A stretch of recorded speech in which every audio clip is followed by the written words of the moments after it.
अनेक धर्म, मठ, पंथ, संप्रदाय की आत्माओं को क्या सभी को एक ही नियम लागू पड़ता है?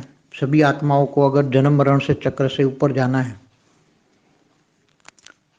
तो सभी आत्माओं को एक ही नियम लागू पड़ता है कि उनको भी अगर कोई भी धर्म की आत्मा हो तो भी उसको अगर परमधाम में जाना है या अपने मूल रूप में जाना है, जहाँ से वो आत्मा आई है वहाँ जाना है, तो उसको जाने के लिए उसको भी कर्मातीत, भावातीत, गुणातीत बनना पड़ता है।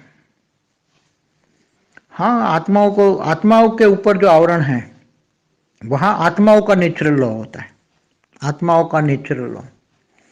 तो आत्माओं के ऊपर जो नेचुरल लॉ लगा पड़ा है, चाहे कोई भी धर्म की आत्मा हो, चाहे कोई मठ पंच संप्रदाय की आत्मा हो, तो जो आत्मा जहां से आई है उसके आत्माओं पर जो लेप छिप लगा है वो निकालने के लिए आत्माओं पर तो परम लाइट ऊपर तो आवरण लगते ही जाते कर्म बंधन से, सोचने मात्र से। सोचना एक कर्म हो गया।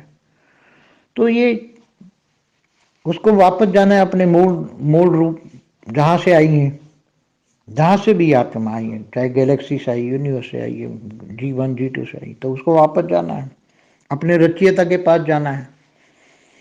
तो पहले तो उसको ज्ञान चाहिए, और वो ज्ञान नहीं लेगी तो उसको आत्मस्वरूप की अनुभूति नहीं होगी, तो आवरणों से हटा नहीं पाएगी, और आवरण नहीं हटा पाएगी तो वो जा नहीं पाएगी। मगर ये आत्माएं सभी जो धरती पर अनेक धर्म, मठ, पंथ, संप्रदाय की आत्माएं, वो तो कभी ज्ञान लेने वाली नहीं है। इसलिए ये तो परम ज्ञान तो केवल बेहद की आत्माओं के लिए है। तो वो अंत में जब बेहद की परम आत्माएं परम लाइट के संकल्प छोड़ेंगी, परम शांति के वाइब्रेशन छोड़ेगी, तब इनको अनेक जितनी धरती पर स्थूल होतन, सूक्ष्म होतन में, या पूरे ऊपर के लोकों में, ब्रह्मांड में जो भी आत्मा है उनको परम शांति मिलेगी, और परम शांति के साथ परम लाइट जाएगी। तो वो सभी आत्माओं को परम शांति भी मिलेगी और परम लाइट भी मिलेगी, और परम लाइट और परम शांति के वाइब्रेशन से वो आत्मा निसंकल्प बन जाएगी और परम शांति का अनुभव करेगी। और धीरे धीरे उसके अंदर वो सभी आत्माओं में, पूरे वायुमंडल में परम लाइट भर जाएगा।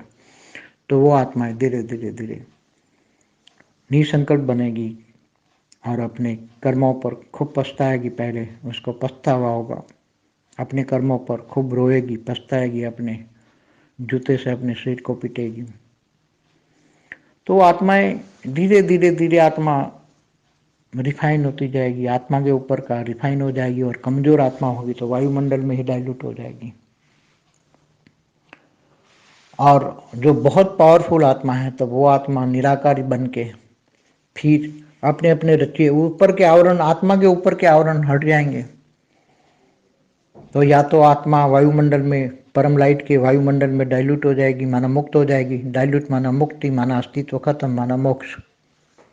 और जो पावरफुल आत्मा है तो वो उसके आवरण हटते ही आत्मा निराकारी बन जाएगी, और वो अपने आत्मा के रचयिता, जो आत्मा के रचयिता है, इनको जान पाएगी, और वो आत्मा अपने अपने सभी आत्माओं के रचयिता पास चली जाएगी।